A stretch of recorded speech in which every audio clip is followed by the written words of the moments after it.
जरा सोचिए, किसी की प्रजा पर उनके अपने ही राजा ने सारे अधिकार थोप दिए।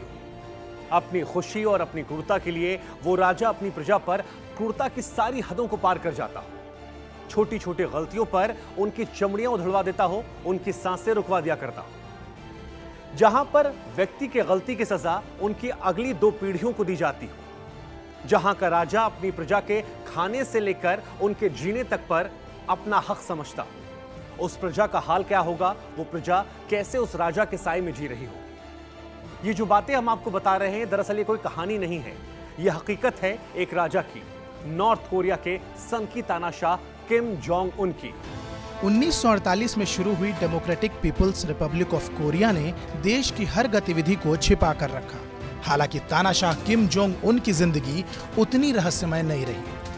दुनिया भर में जितनी दिलचस्पी नॉर्थ कोरिया के शासक किम जोंग उन को लेकर है, उतना शायद ही किसी नेता को लेकर हो। किम का जीवन काफी लग्जूरियस है। उनके पास सुपर यॉट, आइलैंड, रिजॉर्ट है। वो जमकर पार्टियां करते हैं और वाइन और चीज उनकी पसंदीदा है। किम के पास कई बुलेट प्रूफ मर्सिडीज कारें हैं। इसके अलावा बास्केटबॉल उनका पसंदीदा खेल है। पूर्व NBA प्लेयर डेनिस रॉडमैन के सबसे बड़े फैन हैं। किम वंश की शुरुआत किम इल सुंग ने की थी। उनकी मौत के 2 साल बाद 1998 में उनके बेटे किम जोंग इल ने सत्ता संभाली, जो कि किम जोंग उन के पिता थे। कहा जाता है कि किम का जन्म 1980 के दशक में हुआ। किम का बचपन स्विट्जरलैंड में बीता। 2001 में पिता के बुलाने पर वो वापस नॉर्थ कोरिया लौटे, जिसके बाद उन्होंने अपने छोटे भाई किम जोंग चोल के साथ किम टू सुंग मिलिट्री यूनिवर्सिटी में पढ़ाई की। बता दें कि उनके जन्म की तारीख अभी तक नॉर्थ कोरिया सरकार द्वारा साफ नहीं की गई है। वहीं उनके पिता और उनके दादा का जन्मदिन हर साल नेशनल हॉलिडे के तौर पर मनाया जाता है। दिसंबर 2001 में पिता की मौत के बाद किम ने सत्ता संभाली और बने 3rd जनरेशन सुप्रीम लीडर। 2012 में अचानक सरकारी मीडिया ने ऐलान किया कि किम ने री सोल जू से शादी कर ली है। कहा जाता है कि उनके 3 बच्चे हैं। सोल पहले चीयर लीडर का काम करती थी और एक रिपोर्ट के मुताबिक 2005 में एशियन एथलेटिक चैंपियनशिप के दौरान चीयर लीडर की टीम में शामिल सोल पर किम की नजर पड़ी और वो उन पर फिदा हो गए।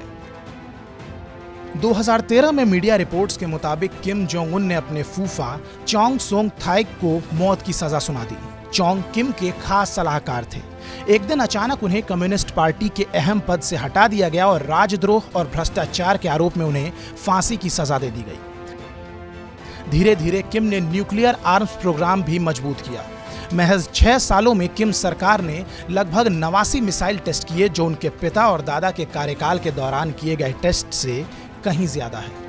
फरवरी 2017 में मलेशिया के कुआलालंपुर एयरपोर्ट पर किम के सौतेले भाई किम जोंग नाम पर 2 महिलाओं ने हमला किया, जिसके बाद अस्पताल ले जाते वक्त उनकी मौत हो गई। साउथ कोरिया और अमेरिका के मुताबिक भाई की मौत के पीछे भी किम का हाथ था। वहीं दूसरी ओर अमेरिका में राष्ट्रपति चुनाव जीतकर ट्रंप ने सत्ता संभाली और किम से डी न्यूक्लियराइजेशन की मांग की। किम जोंग नहीं रुके और मिसाइल टेस्ट जारी रखा। फिर साल 2018 में कुछ ऐसा हुआ जो किसी ने नहीं सोचा था। किम ने बीजिंग में एक सीक्रेट मीटिंग रखी और ठीक 1 महीने बाद किम ने साउथ कोरिया के राष्ट्रपति से मुलाकात कर इतिहास रच दिया। 65 साल में ऐसा करने वाले किम पहले नॉर्थ कोरियन नेता बने। उसके बाद किम ने ट्रंप से भी मुलाकात की, जो एक नॉर्थ कोरियन नेता और अमेरिकी राष्ट्रपति की पहली मुलाकात थी। फिर अप्रैल 2020 में किम की तबीयत बिगड़ गई और उनके हार्ट सर्जरी की खबरें सामने आने लगी।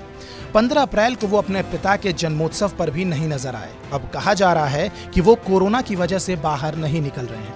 हालांकि नॉर्थ कोरिया में अब तक एक भी कंफर्म केस सामने नहीं आया है। खराब स्वास्थ्य के चलते कयास लगाए जा रहे हैं कि किम की बहन किम यो जोंग उनके बाद नॉर्थ कोरिया की सत्ता संभालेंगी। अगर ऐसा होता है तो वो नॉर्थ कोरिया की पहली महिला लीडर होंगी। किम की क्रूरता के तो आपने कई किस्से सुने होंगे। हाल ही में आई एक खबर के मुताबिक किम ने एक दंपति को सिर्फ इसलिए मार दिया क्योंकि उन्होंने क्वारंटीन के नियम तोड़ने की कोशिश की। एक बार किम के डिफेंस मिनिस्टर की मीटिंग के दौरान आंख लग गई तो किम ने इस पर तुरंत उसे मौत की नींद सुला दी। इस तानाशाह का एक टॉर्चर रूम भी है। आप वहां अकेले रहकर सिर्फ मौत का इंतजार कर सकते हैं। हर रात बत्तियां बुझाने के बाद भी हर कमरे से चीखें सुनाई देती हैं। खाने के नाम पर कैदियों को दिन में सिर्फ एक बार 1 कटोरा चावल मिलता है। दिन में 18 घंटे कैदियों से मशीन की तरह काम भी करवाया जाता है। और काम से इनकार करना यहाँ दर्दनाक मौत को दावत देने जैसा होता है। टीवी 9 भारतवर्ष की स्पेशल रिपोर्ट। अड़ी सोमवार से शुक्रवार शाम 6 बजे सिर्फ टीवी 9 भारतवर्ष पर।